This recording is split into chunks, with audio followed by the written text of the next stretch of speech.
ఓం శ్రీ దుర్గాయై నమః. Hi friends, ఎలా ఉన్నారు ఫ్రెండ్స్? ఈ రాసుల వారు మాటల తూటాలతో ఇతరుల మనసును చాలా బాధ పెడతారు. మరి ఆ రాసులు ఎవరో ఈ వీడియోలో తెలుసుకుందాం. అందరూ ఇతరులతో ప్రేమతో వ్యవహరించాలని అనుకుంటారు, కానీ అది అంత సులభం కాదు. కొంతమంది మేము చెడ్డవాళ్ళమని చెప్తారు, ఎందుకంటే వారు మొరటుగా ఆట పట్టిస్తూ మాటలతో బాధ పెడతారు. వారు ఇతరులను బాధ పెడతారనే విమర్శలను ఎప్పటికీ కొనసాగిస్తూనే ఉంటారు. వారి విమర్శిస్తున్నా సరే వాటిని పట్టించుకోరు. ఈ విధంగా ఉండాలంటే కూడా ప్రత్యేకమైన వ్యక్తిత్వం ఉంటుంది. మీరు ఇతరుల మనసులను బాధించే వ్యక్తిత్వం అయితే ఇలాంటి వారికి ఖచ్చితంగా ఈ మంచి మనసు ఉండదు. ఇలా ప్రవర్తించే వ్యక్తులు తెలివైన వారు, మూర్ఖులు, సులభంగా క్షమించరు. అవతలి వ్యక్తి మనసును బాధ పెట్టడం గురించి వారికి అలాంటి ఆందోళన ఉండదు. ఈ లక్షణం కొంతమందికి వారి పుట్టుకతోనే రావచ్చు. ఇటువంటి వ్యక్తిత్వం ఉన్నవారు ఇతరులను ఎప్పుడూ బాధ పెట్టేవారు. ఏ రాశుల వారు ఉన్నారో తెలుసుకుందాం. ముందుగా కన్యరాశి వారు సున్నితంగా ఉంటారు, మరియు మిమ్మల్ని అర్థం చేసుకుంటారు. కానీ వారు మీ భావాలను వక్రీకరించడానికి వెనుకాడరు.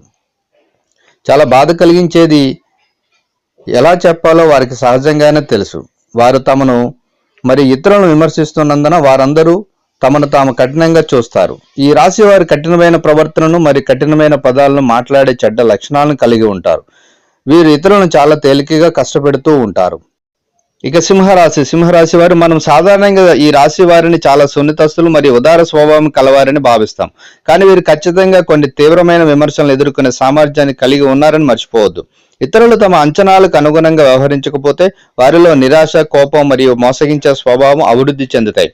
వీరు తమ మనసులో ఏమనుకుంటున్నారో వ్యక్తపరచడానికి వీరు ఎప్పుడూ భయపడరు. ఈ గుణం వల్ల కొన్నిసార్లు ఎదుటి వ్యక్తులకు వీరి మాటలు చాలా బాధ కలిగిస్తాయి. ఇక వృశ్చిక రాశి వారు చాలా నిజాయితీగా ఉంటారు. మరి కొన్నిసార్లు వారి నిజాయితీ ఇతరులను తీవ్రంగా బాధ పెడుతుంది. వీరు ఒక కారణం కోసం కలత చెందితే వీరు ఇతరుల మనసులను బాధ పెట్టాలని వారు భావిస్తారు. వీరికి అసూయ, ఆగ్రహం వంటి గుణాలు ఉన్నాయి. ఏదైనా విషయం జరిగినప్పుడు వారు దానిని ప్రస్తుతానికి గుర్తుంచుకోరు, కానీ సమయం వచ్చినప్పుడు మాత్రం ఆ విషయంతో వారి పగను తీర్చుకుంటారు. వీరు చాలా తెలివైన వారు, అయితే ఇతరులను బాధ పెట్టడంలో కూడా అంతే తెలివిగా ప్రవర్తిస్తూ ఉంటారు. ఇక కర్కాటక రాశి వారు వీరు తమ భావోద్వేగాలను కంట్రోల్ చేసుకోలేకపోతారు. చాలా నిరాడంబరంగా ఉంటారు. ఇతరుల వల్ల వీరు ఏదైనా కోల్పోతున్నారని తెలిస్తే వీరు వారితో మాట్లాడమే మానేస్తారు. ఈ క్రమంలో వీరు ఎంతటికైనా తెగిస్తారు. చాలా క్రూరంగా ప్రవర్తిస్తారు. ఈ రాశి వారి కోపంలో వారు ఏం చేస్తున్నారు, ఏం మాట్లాడుతున్నారు, వీరి మాటల వల్ల ఇతరులు బాధపడుతున్నారా లేదా అన్న విషయం కూడా వీరు పట్టించుకోరు. ఇక మేషరాశి వారు సరదాగా ఉంటారు, కానీ కొన్ని సందర్భాల్లో కోపాన్ని కంట్రోల్ చేసుకోకుండా దాన్ని ఇతరులపై వ్యక్తం చేస్తారు. వీరు త్వరగా కోపం తెచ్చుకోవచ్చు, కాబట్టి వీరు విషయాలను గుర్తించకుండా అవతలి వ్యక్తి యొక్క మనసును సులభంగా గాయపరుస్తారు. కానీ కొంత సమయానికి కోపం తగ్గడంతో తిరిగి వారిని నార్మల్గా పలకరిస్తూ ఉంటారు. ఇలాంటి వారిని చూస్తే ఆశ్చర్యం కూడా కలుగుతుంది. సో ఫ్రెండ్స్, మరి ఈ రాశుల వారు ఎదుటి వారిని మాటల తూటాలతో చాలా బాధ పెడుతూ ఉంటారు, అలాగే గాయపరుస్తూ ఉంటారు. సో ఒక్కొక్క రాశి ఒక్కొక్క విధమైన మనస్తత్వాన్ని కలిగి ఉంటారు. మనకు చూడడానికి అందరూ అలాగే కనిపిస్తూ ఉంటారు, అంటే నార్మల్గానే.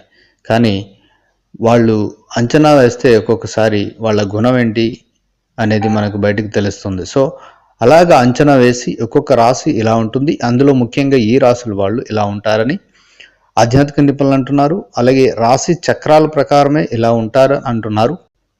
సో ఈ వీడియోని లైక్ చేయండి, షేర్ చేయండి, తప్పకుండా నా ఛానల్ని సబ్స్క్రైబ్ చేయండి. సబ్స్క్రైబ్ చేసుకున్నారు, బెల్ ఐకాన్ క్లిక్ చేయండి. Thank you for watching friends.